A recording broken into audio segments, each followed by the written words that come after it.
recebendo agora a acadêmica de matemática da Uniaselv, Marina Keiko Murakami, que está aqui com a gente. Ela vai falar sobre um estudo matemático que compara a representatividade na Câmara de Vereadores de Blumenau. Faz parte aí de um projeto de extensão com o título A Importância do Legislativo Municipal no âmbito da democracia representativa. Mariana, bom dia, obrigado pela visita. Parabéns por esse trabalho, né, que já foi apresentado, inclusive, nesta semana, na Câmara de Vereadores de Blumenau. Isso, eu apresentei esse trabalho na terça-feira, né, na tribuna. Eu também já fiz artigo, né, de jornal sobre o trabalho, né, cada hora olhando por um tema. No jornal, eu busquei a eleição de 2020, que ainda era com a lei antiga, e como os vereadores sempre falam, né, em aumentar a cadeira legislativa ali na Câmara para 23, que é o permitido, né, hoje em dia pela densidade demográfica de Blumenau, aí eu fiz um estudo quem entraria, né, baseado no resultado de 2020 com a lei de 2020 ainda. Só que a lei eleitoral ela foi alterada em 2021. Então, o ano que vem, a eleição que vai ter em 2024, ela vai já ser sobre outra matemática, né? Você sabe que a majoritária é aquele que faz mais votos, seria prefeito, governador, presidente e também o Senado. Mas, para deputados estaduais, federais e vereadores, entra o sistema proporcional, que a maioria da população não compreende, de fato, como é feito esse cálculo. Hoje em dia, quando tem a apuração ali das urnas, já vem direto ali, né, quem está eleito, quem não está eleito. E, às vezes, você vota, né, você faz campanha, você ajuda um amigo, né, ele teve bastante votos, às vezes até mais do que aquele que venceu. E você fica se perguntando como que esse aqui fez mais votos e ele não conseguiu passar ali para a cadeira legislativa, por causa desse sistema proporcional. Eu quero lembrar, Jorge, que para executivo, as pessoas olham muito a pessoa, o personagem que está ali, né, pedindo voto. Mas, para a proporcional, que é o legislativo, o importante é o partido. É o partido que vai levar as cadeiras, né? E ali vão ser quem foi mais votado dentro daquele partido. Os próprios partidos, né, falham ao não explicar isso para os eleitores, né? A importância da legenda no parlamento, para as cadeiras do parlamento. Isso, porque você sabe que o brasileiro, por si só, ele já tem uma questão de aversão à política, né? Até mesmo pela nossa história, né, da política e tudo mais. Então, não é um assunto que você se aprofunde cientificamente, né? Que não seja daqueles, né, aqueles papos de final de semana, WhatsApp, aquelas coisas. Então, você fica sem entender como que é feito esse trabalho no legislativo. E o vereador ele tem uma importância muito fundamental, né, na comunidade, porque ele é o mais perto do cidadão. Não é o prefeito que é o mais perto, é o legislativo. É ele que tem que ir de ponta a ponta na cidade, verificar quais são as políticas públicas, onde que está faltando alguma coisa. Ele tem que ser parceiro do seu eleitor. Na verdade, é isso. É claro que não é bem o que acontece, mas seria isso. Então, ele vai fiscalizar o executivo para ver se ele realmente está fazendo as políticas públicas que são necessárias, porque você sabe que o serviço público ele não visa lucro, ele visa serviço, ele visa bem-estar. Você tem que ter um SUS que funcione, você tem que ter escolas públicas que deem uma educação de qualidade, você tem que ter vias malha-viárias que estejam de qualidade, né? Segurança pública, tudo isso. E quem fiscaliza tudo isso é o vereador ou o deputado, né? E no Brasil não há muito essa consciência, sabe? Então, isso é bem problemático. E também a gente tem que falar que é falho na hora da campanha política.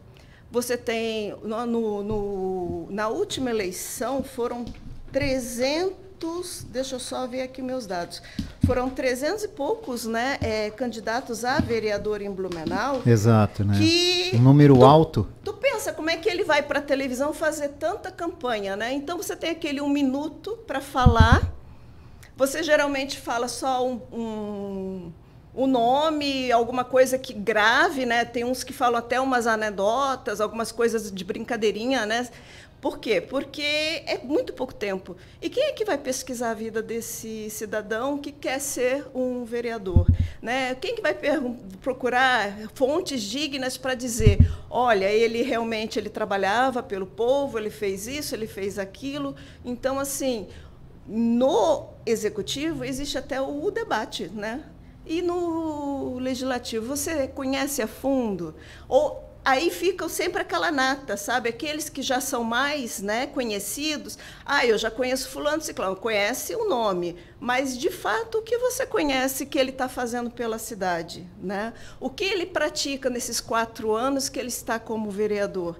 Então, a população não consegue verificar isso. Então, eu acho muito falho, porque a política ela não faz só de executivo. É verdade. Bom, esse teu levantamento que você fez, baseado na eleição de 2020. Eu fiz 2... Porque esse ano a gente discutiu muito a questão de aumento de cadeira, né? Até a mesa diretora desistir da discussão sobre essa votação do aumento de cadeira. Mas, baseado nesse levantamento que você fez, a gente teria mais o que o legislativo alega? Representatividade. A melhoria da representatividade, o aumento da representatividade. Quem é contra alega o quê? Aumento do custo. É mais custo para muito pouco que se oferece, segundo quem é contra. Né? Então tem o que é a favor fala em representatividade e o que é contra fala no aumento de custo. Mas afinal, nesse teu levantamento, nesse teu cálculo, mostra quem teria entrado, né? Teria entrado e ocupado essas vagas, né? A gente teria mais representatividade? Não, a gente não teria. A gente teria quase todos, seria só 2 vereadores que entrariam dos partidos que não estão lá hoje, né? Que seria o MDB e o PDT. Então, né? Só 2 partidos diferentes, se tivéssemos 23 vereadores baseados nas eleições de 2020. Nós tivemos na eleição de 2020, que nós não sabemos se isso veio para ficar, é uma onda que veio para ficar, ou se foi uma coisa atípica, a gente só vai saber ano que vem. Mas na eleição do ano de 2020, Jorge, não foram às urnas, não chegaram a ir, de fato, à escola votar. 66.873 pessoas. Eu fiz um levantamento que isso representa 7 cidades inteiras aqui de Santa Catarina. Você vai colocar as crianças, os idosos e os jovens. Você vai botar a população toda dessa cidade nesse levantamento. Presidente Getúlio, Dona Ema, Presidente Nereu, Ibirama, Benedito Novo, José Botê e Doutor Pedrinho. Essas 7 cidades, é como 7 cidades não tivessem ido votar. E ainda vai ficar faltando uns 200 e pouco ainda para chegar no tanto que faltaram aqui em Blumenau. Então, assim, o povo de Blumenau, né, a população de Blumenau na última eleição em 2020, ela não deu quórum, ela não foi votar, ela se eximiu do ato cívico de escolher alguém, um representante para Blumenau. E só de nulos em branco, tá? Isso foram as pessoas que não foram. Né? Em algum lugar elas justificaram ou pagaram multa. Né? Agora, de nulos e brancos, foram 36.805 pessoas que chegaram às urnas, foram lá na urna, né? E simplesmente apertaram o branco ou o nulo, anularam o seu voto. Descontentes com todos os nomes que estavam à disposição. Já que eu tenho que vir votar, eu vou anular, eu vou colocar em branco. E ainda mais um dado, para prefeito, foram 17.070 votos de diferença para prefeito e vereadores. Significa que teve pessoas que votaram no seu prefeito e não escolheram parlamentar. O vereador. Eles não anularam o voto porque eles deram um número válido para prefeito, mas eles se eximiram dos vereadores. Então, assim, você pensa, Os partidos menores, os partidos que não tiveram tantos votos, foram votos que não foram para eles. Poderiam também ir para os mais... Mas as pessoas que queriam aqueles partidos, que entraram, elas foram lá votar, entendeu? Mas muita gente se eximiu, muita gente não quis votar. Então, assim, por isso que quando eu fiz o levantamento para 23 cadeiras, não mudou muito. Por quê? Porque a gente teve um déficit eleitoral. A gente teve um déficit muito grande. Foram, na verdade... Mais de 100 mil aí pelas tuas contas, né? Olha, nós tivemos 247.014 eleitores aptos. Aquele que está no TSE, que tenha o título de eleitor apto para ir lá votar. Mas só tivemos 143.336 votos válidos. Tá? Então, foram 103.678 pessoas que não votaram, entre aqueles que faltaram e aqueles que anularam ou deixaram em branco. O voto. Isso foi menos 41,83%. Quase metade do eleitorado blumenauense. Isso. E eu também quero lembrar outro fato, o Jorge, para a população que está me ouvindo, né? Nós aumentamos muito a nossa cidade por migrantes. Né? Você sabe disso, em todos os lugares que você vai, ou no mercado, no hospital, qualquer lugar, você sabe que tem uma pessoa que veio de fora, inclusive eu vim da cidade do Rio de Janeiro. Então, assim, muitas pessoas estão vindo para cá e quando o censo bateu na porta e fez o censo em 2022, elas estavam, de fato, aqui em Blumenau. Então, elas estão contando para o censo de Blumenau. Porque você sabe que 23 cadeiras é pela demografia, é pela população que aumentou, né? Só que eles não transferiram os seus títulos. Eles estão morando em Blumenau, eles estão vivendo em Blumenau, trabalhando, né, edificando Blumenau, porque Blumenau, na verdade, desde o começo já foi imigrantes, né? Só que não transferiram o seu título. E isso também dá um déficit, né? Porque são pessoas que não vão votar. Então, assim, a gente faz esse apelo, né, para as pessoas que vieram de outros locais para viver em Blumenau, que gostam de Blumenau, querem construir Blumenau, né, que votem, que transfiram o título. Por quê? Porque esse déficit, porque a gente, na verdade, a gente não tem esse índice, né, de quantas pessoas são migrantes em Blumenau e quantos, de fato, são blumenauenses, né, que nasceram na cidade. Então, essas pessoas, elas precisam participar também da vida política. Por que eu vou falar isso para você? Porque a malha viária, ela não está só para os blumenauenses, ela também está... Então, eles pegam ônibus, eles também estão trafegando com o carro deles, com a moto deles, com a bicicleta e tudo mais na nossa cidade. E a malha viária está boa? Não está? Ela vai suportar todo esse aumento, né? E as escolas, se você não tem condições financeiras para botar seu filho em escolas particulares, aonde você vai colocar? É na escola pública. Aumentou o número de pedido de vaga de creche, de vaga de escola, né? Mas a gente também tem que ter poder público para ajudar e dar um ensino de qualidade. Exato. Não adianta só as crianças estarem matriculadas e elas amanhã não serem os cidadãos, né, que vão produzir aqui em Blumenau. Precisa de formação. Exatamente, entendeu? né? Tem o atendimento à saúde, tudo está aqui. Se resolveu vir morar aqui e viver aqui, então busque a melhoria através do voto, e é uma ferramenta importante. E até porque... E chamar a atenção, né, Marina, dos partidos políticos, gente, dos políticos.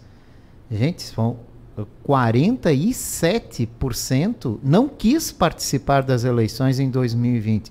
Ah, mas teve a pandemia. Tudo bem, mas é um índice muito elevado, é quase metade que não quis saber da eleição. Quantas pessoas poderiam ter se elegido? A eleição para prefeito poderia ter sido outra. Então, tudo isso aí tem que ser levado em consideração. E cabe também aos partidos políticos mobilizar esses eleitores descontentes, né? Você sempre vai falar depois das eleições, eu não gosto de fulano, eu não gosto de ciclano, mas esse prefeito é ruim, ou aquele vereador é aquilo. E o que você fez de fato para mudar isso? Né? E eu quero te lembrar outra coisa, tá, Jorge? A nossa multa eleitoral para aquele que não vota é irrisória. Não, é uma piada. É irrisória. E, assim, uma família que já não está conseguindo se sustentar com o teu salário, né? Porque a gente sabe que a gente está passando por uma época difícil, né? Que tudo está caro e tudo mais. Aí você pensa, ele tem que ir votar. Ele vai pagar o ônibus, é R$ 6 para ir, R$ 6 para votar para cada componente da tua casa. São R$ 12 por pessoa. Você leva os teus filhos, eles vão pedir alguma coisa na rua. Aí você acha melhor o quê? Pagar a multa. Entendeu? Então, tudo isso você tem que botar na balança como que está essa proximidade da política com o cidadão. Cada vez mais está se tornando, sabe, óleo e água. Um está repelindo o outro. O político, eu falo sempre isso, né? O político ele não pode subir no altar depois da eleição. Ele tem que estar junto com o povo, entendeu? E o que a gente vê é isso. Você sabe aquele jargão que todo mundo fala? Quando for época de eleição, ele aparece? Sim. Então, é esse jargão. Mas, infelizmente, continua sendo assim, né? E, infelizmente, eu tenho que falar, às vezes, tem candidatos que são aqueles diamantes, né, que poderiam ser diferentes, né, poderia fazer alguma diferença, mas eles não têm representatividade. E isso eu falo, né, não interessa a ninguém mudar essa situação. Só que quando os políticos, a partir da matemática da eleição de 2021, que o partido tem que ter 80% do quociente eleitoral, só para tu ter uma ideia, tá, Jorge?